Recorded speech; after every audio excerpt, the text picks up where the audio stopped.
Assalamualaikum warahmatullahi wabarakatuh. Salam sejahtera.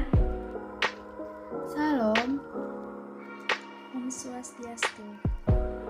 Namo Buddhaya. Salam kebajikan. Saya dari generasi 1 akan memaparkan mengenai materi reformasi penjara. Dalam materi reformasi penjara terdapat 4 orang anggota.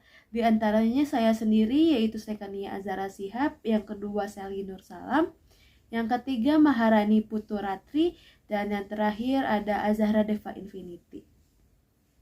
Kelompok reformasi penjara akan membahas suatu kasus, yaitu kasus sel palsu di Lapas Sukamiskin, Bandung. Najwa Shihab beserta Direktorat Jenderal Pemasyarakatan Kementerian Hukum dan HAM, mereka melakukan sidak di Lapas Sukamiskin, Bandung, Jawa Barat. Dalam sidak tersebut, mereka menemukan beberapa fakta bahwa di dalam lapas tersebut terdapat sel palsu. Di antaranya, pertama, di papan besar daftar nama dan sel penghuni di ruang Kaptit Lapas Sukamiskin, stiker nama Setia Novanto itu terkesan baru, ditempel dan berbeda. Yang kedua, isi sel SN mulai dari barang-barang pribadi, baju, perlengkapan, mandi, dan makanan-makanan itu tidak sesuai dengan profil SN. Misalnya terdapat beberapa barang branded atau barang dari luar negeri itu misalnya. Ketiga, tidak terlihat tumpukan baju atau barang yang mengindikasikan itu udah dihuni selama 3 bulan. Terkesannya selalu rapi dan tertata dengan baik dan ingin menunjukkan kesederhanaannya. Mereka mendapatkan informasi dari narasumber lain bahwa memang benar itu bukanlah sel asli dari Setia Novanto dan Nazarudin, bahwasanya itu bukanlah sel asli yang di Lapas Sukamiskin. Kamar tahanan Setia Novanto dan Nazarudin yang sebenarnya juga dilengkapi dengan fasilitas seperti hotel bintang 5. Selama mendekap di lapas, Setia Novanto merenovasi 4 unit kamar standar narapidana hanya untuk dirinya sendiri. Sel Setia Novanto memiliki 4 ruangan yang dilengkapi dengan dapur pribadi, bahkan ada gudang pribadi. Gudang pribadi tersebut diisi dengan berbagai keperluan Setia Novanto. Menurut kelompok kami, kasus ini masuk ke dalam HAM generasi 1. Sebelumnya saya akan menjelaskan ulang secara singkat. Hak asasi manusia generasi 1 ialah dasarnya berurusan dengan kebebasan dan kehidupan politik.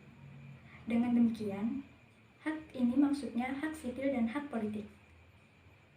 Maka dari itu, karena tidak terpenuhinya hak sipil, yaitu hak atas peradilan yang adil dan tidak berpihak, menurut dasar perumusan Deklarasi Universal HAM atau DUHAM, terdapat dalam pasal 4 yang bunyinya, tidak seorang pun boleh diperbudak atau diperhambakan dalam bentuk apapun, mesti dilarang. Kenapa kami mengambil pasal 4?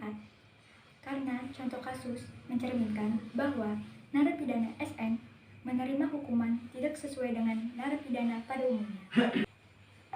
Dengan memiliki sel yang berfasilitas mewah hanya untuk dirinya. Di dalam Pancasila, kasus ini lebih ke penyimpangan sila kedua dan kelima. Walaupun kita tahu setiap sila itu selalu berhubungan. Dengan sila kedua yang berbunyi, kemanusiaan yang adil dan beradab. Hanya saja, dalam kasus ini tidak adanya keadilan pada tiap narapidana. Padahal kasus dan hukumannya sama saja. Namun, tersangka SN diperlakukan tidak sesuai dengan hukumannya, atau dalam kata arti diistimewakan. Sedangkan sila kelima berbunyi, keadilan sosial bagi seluruh rakyat Indonesia. Jadi, pemerintah diharuskan bisa mencerminkan sikap keadilan sosial bagi seluruh para narapidana tanpa memandang status sosial ataupun kedudukan. Atau bisa dibilang, hukuman harus timpal dengan perbuatannya. Lalu, di mana dalam kasus ini, narapidana dapat memiliki infrastruktur yang mewah. Intinya, hal ini merupakan pelanggaran Permenkumham nomor 6 tahun 2013 tentang larangan bagi narapidana, yaitu I. melengkapi kamar hunian dengan pendingin ruangan, kipas angin, televisi, dan lainnya. J. Memiliki, membawa, atau menggunakan alat elektronik seperti laptop atau komputer, kamera, alat perekam, telepon genggam, pager, dan sejenisnya. K. Melakukan pemasangan instalasi listrik di dalam kamar hunian. Bukankah kita tahu bahwa kegunaan dari lapas ialah melakukan pembinaan terhadap narapidana, memberikan bimbingan, dan yang ketiga, melakukan pemeliharaan keamanan dan tata tertib lembaga permasyarakatan.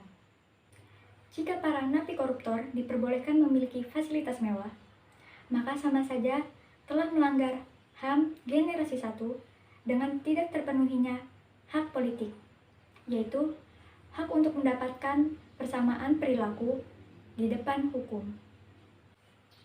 Dan terlihat jelas kasus ini telah menyeleweng dari tujuannya penempatan narapidana di lapas sukamiskin, atau tidak adanya keadilan hukum atas tindakan mereka yang melanggar hak-hak dasar yang diberikan.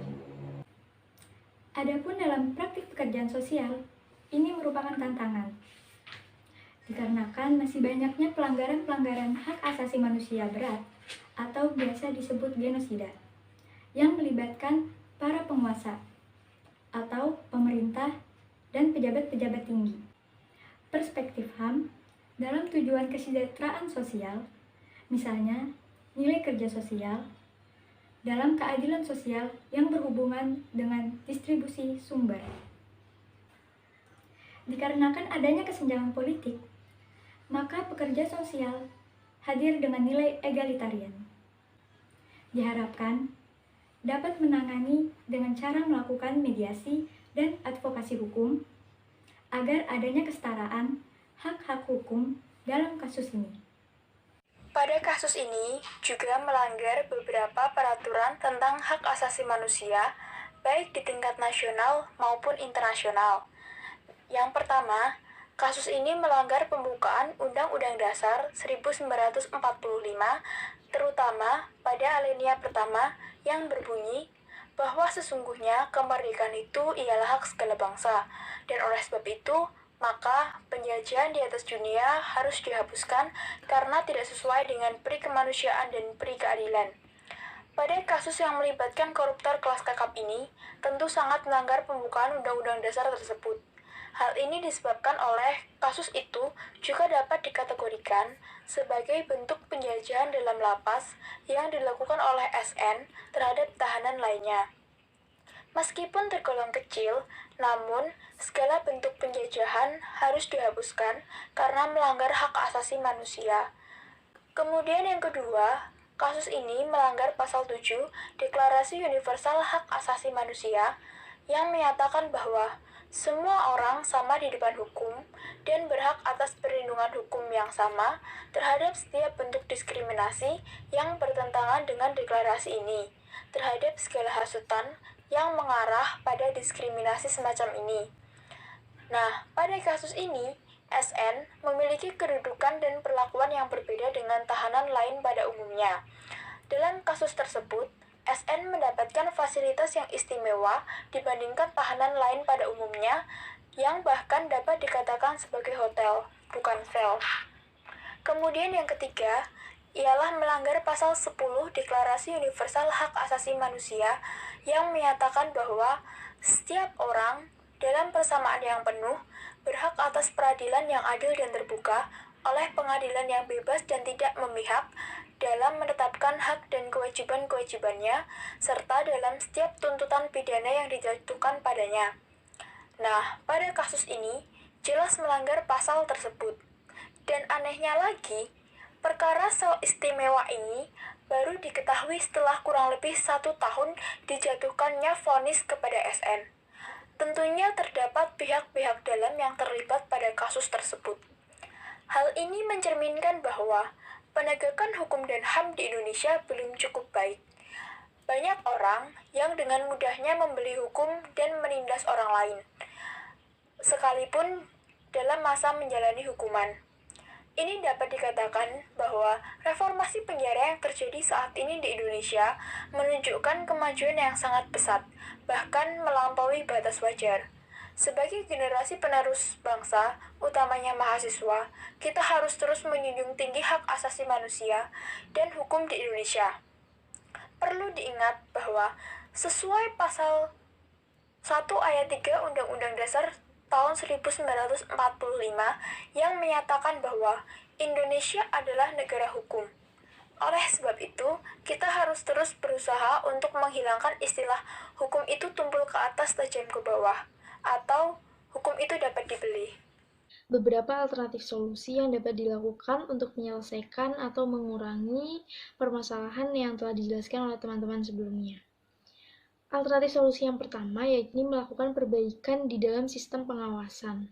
Pengawasan yang dilakukan oleh Inspektorat Jenderal Kementerian Hukum dan HAM ini mestinya tidak sekedar basa-basi. Hal ini dilakukan dengan mengevaluasi metode pengawasan melekat atau waskat yang merupakan tanggung jawab atasan langsung, seperti kepala lapas di tingkat teknis. Salah satu hal yang menyebabkan model waskat ini dirasa tidak akan pernah efektif adalah karena yang diawasi adalah rekan kerja atau bahkan teman dari yang mengawasi ini. Belum lagi bila sebagaimana diduga dalam lapas Sukamiskin ini, kepala penjara adalah bagian dari masalah tersebut. Dapat dianalogikan bahwa membersihkan rumah dengan sapu yang kotor adalah pekerjaan yang sangat sia-sia. Mungkin inilah yang menjadi latar belakang mengapa dulu Denny Indrayana selaku mantan Wakil Menteri Kementerian Hukum dan HAM sering melakukan inspeksi mendadak. Lalu untuk memperkuat pengawasan ini, Balai Pertimbangan Permasyarakatan atau BPP ini yang secara langsung memberikan rekomendasi kepada menteri semestinya diberikan peran yang luas dan kuat. BPP ini cukup potensial karena di dalamnya terdapat unsur akademisi dan masyarakat. Satu hal lain, Direktorat Jenderal Kementerian Pemasyarakatan perlu memberi ruang yang lebih luas untuk pengawasan dari lembaga-lembaga dan pemerintah, khususnya organisasi masyarakat sipil yang bergerak dalam bidang hukum, hak asasi manusia, atau pemantau sistem peradilan pidana. Lalu alternatif solusi yang kedua yakni memastikan bahwa seluruh petugas dan narapidana ini disiplin gitu, dengan melaksanakan seluruh standar atau prosedur yang memang sudah ada, seperti yang sudah ada. Sejauh ini pasca Cetak Biru ada begitu banyak program di Direktorat Jenderal Pemasyarakatan yang berkaitan dengan penyusunan standar dan pedoman teknis serta penguatan kapasitas petugas melalui pelatihan, seperti kerjasama antara direktorat dengan lembaga internasional Search for Common Ground untuk penyusunan pedoman-pedoman perlakuan narapidana risiko tinggi seperti teroris. Lalu pedoman inilah yang kemudian diadopsi di berbagai lapas di Indonesia. Lalu alternatif solusi yang terakhir, yakni Kementerian Hukum dan HAM harus mengkritik kembali bentuk organisasinya gitu untuk menghapus narasi yang berulang-ulang. Pemasyarakatan sendiri adalah direktorat teknis terbesar yang bahkan sebenarnya sudah layak untuk berdiri sendiri menjadi badan yang setingkat kementerian. Berikut beberapa alternatif solusi yang bisa menjadi untuk menyelesaikan permasalahan ini. Sekian persembahan video kami dari kelompok reformasi penjara generasi pertama kelas 1E Peksos. Kami memohon maaf apabila banyak kesalahan dan kekurangan dalam video kami. Dan terima kasih yang sudah menyempatkan menonton tayangan kami. Dan jangan lupa untuk menyaksikan video lanjutan dari generasi pertama, yaitu tentang pengungsian. Sampai jumpa!